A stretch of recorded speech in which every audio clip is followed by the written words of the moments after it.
Harga ikan di pasar tiba-tiba naik. Harga rica yang semulanya normal tiba-tiba berubah. Mungkin kita berpikir, ada apa ini? Padahal sebenarnya jawabannya bisa jadi turun dari langit. Selamat baku dapa, bahas ekonomi sulut pakai data.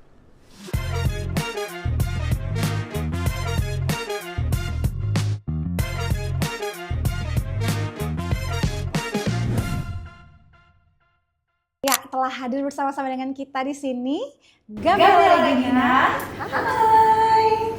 Yang sehari-hari berkecimpung dalam pemantauan perkembangan ekonomi dan juga harga di Sulawesi Utara. Berat kayaknya tuh.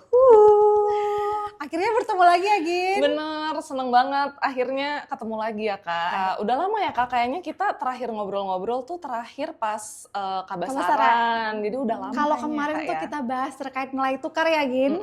Ya, hari ini kita mau bahas terkait cuaca. Oh, oke. Nah, seberapa sih pengaruh cuaca itu terhadap aktivitas ekonomi? Oke. Ya, kalau kita lihat akhir-akhir ini ya, cuaca di Sulawesi Utara tuh lagi tidak menentu. Lagi bergejolak dia ya, Kak, cuacanya. Tiba-tiba Benar-benar. hujan deras, tiba-tiba angin kencang, tiba-tiba gelombang tinggi.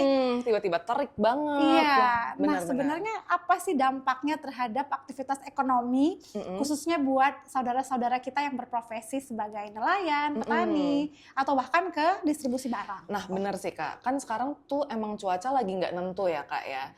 Dan sebenarnya selain juga ngaruh ke kesehatan kita gitu kan ya, Kak. Kita harus jaga kesehatan diri kita sendiri, keluarga juga. Emang benar kalau cuaca itu berpengaruh juga, Kak, ke aktivitas perekonomian. Kalau di sektor pertanian nih, Kak, contoh simpelnya aja. Kalau petani ngelihat nih kayak hujan yang nggak nentu atau misalnya tiba-tiba terik, tiba-tiba hujan, mereka itu justru kerap kali menunda nanem, Kak. Jadi mereka itu nunda menanam karena mereka itu ada rasa takut bahwa akan gagal panen atau karena takut nanti malah udah mereka nanam malah banjir lahannya, atau juga kalau misalnya cuaca yang nggak nentu kan bisa jadi ada gangguan hama gitu kan, Kak. Jadi daripada mereka gagal panennya itu resikonya tinggi, jadi mereka mendingan nggak usah nanam dulu gitu. Nah, dengan mereka nanamnya itu mundur, jadi kan mereka produksi pertanian itu kan juga jadi mundur gitu kan, Kak. Jadi pasokannya juga jadi mundur juga masuknya gitu, Kak. Oh iya, berpengaruh akhirnya ke pasokan ya? Betul, Kak. Terus selain itu juga, Kak, kalau misalnya di sektor kelautan gitu ya, Kak, kan perikanan tangkap gitu. Kalau di perikanan tangkap, kalau misalnya nelayan ngelihat, oh curah hujannya tinggi, kan itu berpengaruh juga di anginnya jadi kenceng, terus gelombang lautnya jadi tinggi, arusnya juga jadi kenceng. Itu kan pasti mereka ada rasa takut akan Untuk keselamatan melaut ya. mereka kan, benar. Nah, jadinya mereka memilih untuk nggak melaut. Jadi kan otomatis dengan aktivitas melaut yang berkurang, jadinya jumlah tangkapan ikan mereka juga berkurang, yang masuk di pasar juga berkurang, dan akhirnya pasokan ikan tangkap di pasar juga berkurang, Kak. Jadinya itu sih kalau di sektor kelautan. Nah, Kak, terus selanjutnya kalau dari sisi distribusi, kalau misalnya hujannya itu terlalu lebat atau misalnya anginnya itu terlalu kencang, itu kan pasti akan mengganggu juga untuk distribusi di darat maupun laut gitu kan, Kak. Jadi pasti akan terhambat. Jadi dengan distribusi yang terhambat, pasti pasokan untuk ke pasar itu juga jadi akan terhambat gitu, Kak. Jadi pasokannya berkurang gitu, Kak. Oke. Jadi muaranya akan ke pasokan ya? Benar, Kak. Nah, kalau data yang dianalisa oleh Bank Indonesia, seperti apa sih gambarannya? Mungkin Sobat Rupiah penasaran mau lihat datanya? Oke, mungkin kita buka kali ya, Kak ya. Jadi ini nih, Kak, data pengaruh cuaca terhadap produksi padi. Seru nih. Coba Gin, jelasin Gin. Nah, jadi untuk bar chartnya nih, Kak, yang warna biru ini adalah data produksi padi. Ini nih ya, padi. Betul, yang naik turun ini nih, Kak. Sedangkan kalau untuk yang garis, yang warna oranye ini, dia adalah data arus. Kalau yang warna hijau ini adalah data angin. Nah, kalau kita lihat nih, Kak, misalnya di bulan 6 7, 8. Di sini kan bisa dilihat kalau arus dan anginnya itu kan mengalami kenaikan gitu kan Kak. Sedangkan produksi padinya di sini mengalami Turun penurunan. ya. Nah, begitu juga di bulan 6 dan 7 di tahun 2024. Di saat arus dan anginnya itu naik, malah produksi padi itu turun gitu. Jadi sebenarnya mereka berkebalikan. Di saat arus dan anginnya itu tinggi, berarti cuaca ekstrim, produksi padinya turun. Itu tadi Kak yang aku bilang tadi, karena ketika arus dan anginnya itu lagi tinggi, petani itu malah mereka mikir, oh ya udah aku akan menunda tanam aja, karena mereka takut gagal panen gitu Kak. Karena kalau mereka gagal panen kan pasti mereka kerugiannya besar gitu kan Kak. Jadi mereka memilih untuk menunda panen, tapi jadinya produksi padinya juga turun, pasokannya juga turun gitu.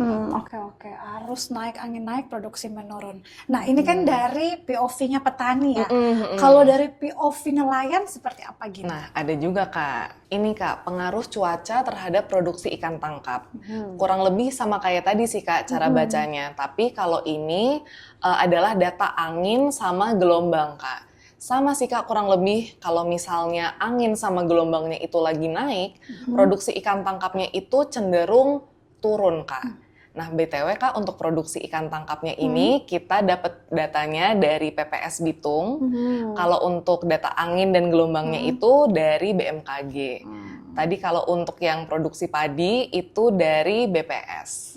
Kita berkolaborasi ya. Benar.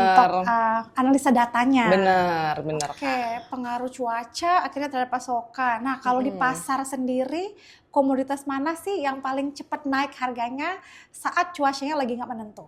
Kalau di pasar ya Kak ya, sebenarnya yang paling gampang naik itu ya Kak, justru emang komoditas-komoditas yang permintaannya itu paling banyak gitu Kak. Kalau di Sulawesi Utara sendiri itu kan yang komoditas utamanya itu barito kan Kak.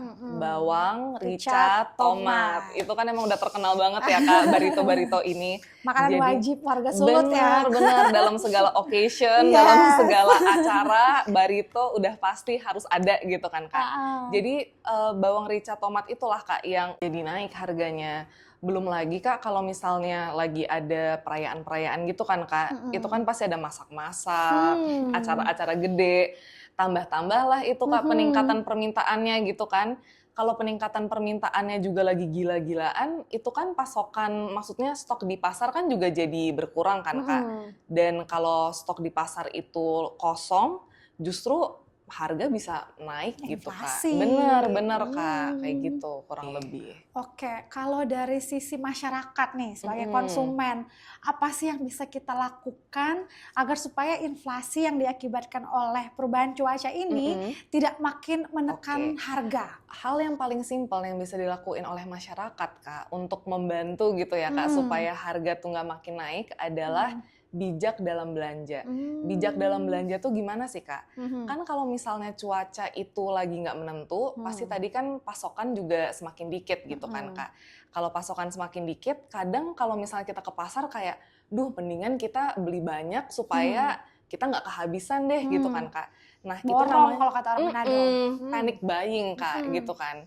Nah itu justru sebenarnya jangan Kak, karena kalau justru kita borong semua yang ada di pasar, stoknya makin kosong, harga makin naik gitu kan Kak. Jadi tetap kita harus bijak dalam belanja. Kita belanja sesuai kebutuhan kita, sesuai porsinya. Kita berbagi juga dengan yang lain supaya yang lain juga dapat gitu kan Kak. Jadi harga itu tetap stabil, tetap terjaga gitu Kak. Terus yang kedua juga yang mungkin bisa dilakukan adalah diversifikasi pangan. Diversifikasi pangan itu apa sih? Jadi misalnya kalau kita biasanya makan nasi gitu kan Kak, kalau misalnya beras itu lagi nggak ada gitu Kak di pasar misalnya karena lagi hujan terus gitu. Nah, kita mungkin bisa melihat alternatif lain gitu Kak. Misalnya alternatif karbohidrat lain tuh apa sih? Kayak ubi gitu ya. Ubi misalnya, atau ada singkong gitu kan Kak. Jadi kita mulai melihat alternatif atau opsi-opsi lain lah Kak untuk beras, atau mungkin untuk komoditas pangan lainnya gitu Kak. Terus yang ketiga yang bisa kita lakukan juga adalah mendukung upaya TPID dalam menjaga inflasi. Salah satunya adalah mungkin kita bisa belanja dari pasar murah Kak. Jadi kalau TPID itu dalam menjaga keterjangkauan harga itu menggelar namanya pasar murah Kak. GPM ya? Iya benar, gerakan pasar murah. Jadi komoditas yang dijual di situ itu lebih murah gitu Kak daripada harga-harga di pasar gitu, karena yang dijual adalah sesuai harga acuan oleh pemerintah. Nah, mungkin kita bisa belanja di situ, atau kita juga bisa belanja di ada namanya kios TPID, Kak. Apa tuh? Nah, kios TPID itu ada di Pasar Bersehati, Kak, di Manado. Nah, di kios TPID itu kurang lebih juga sama, Kak. Jadi komoditas-komoditas yang dijual juga dijual dengan harga yang lebih murah, karena pakai harga acuan dari pemerintah. Jadi tuh sebenarnya di Sulawesi Utara punya hidden gem tempat belanja pangan yang relatif lebih murah ya. Bener Kak. You have to know this guys. Cuma itu Kak, masih ada satu lagi. Namanya Rumah Pangan Kita dari Bulog Kak. Lokasinya di mana aja, Gin? Lokasinya di sini. Oh, di sini.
Nah, kita sudah panjang lebar ngobrol terkait cuaca nih. Memang faktor alam suatu yang tidak bisa kita kendalikan ya, tapi dampaknya terhadap harga dan juga inflasi tentu bisa kita kelola bersama. Dengan koordinasi yang kuat, distribusi yang lancar, dan juga konsumsi yang bijak, tentu kita bisa menjaga kestabilan harga bersama. Terima kasih Gabriela Regina yang sudah mau sharing di episode 1 Baku Dapa. Terima kasih juga Kak Novena dan teman-teman yang udah mengundang. Terima kasih juga kepada Sobat Rupiah yang sudah menonton hingga akhir. Sampai torang, Baku Dapa ulang!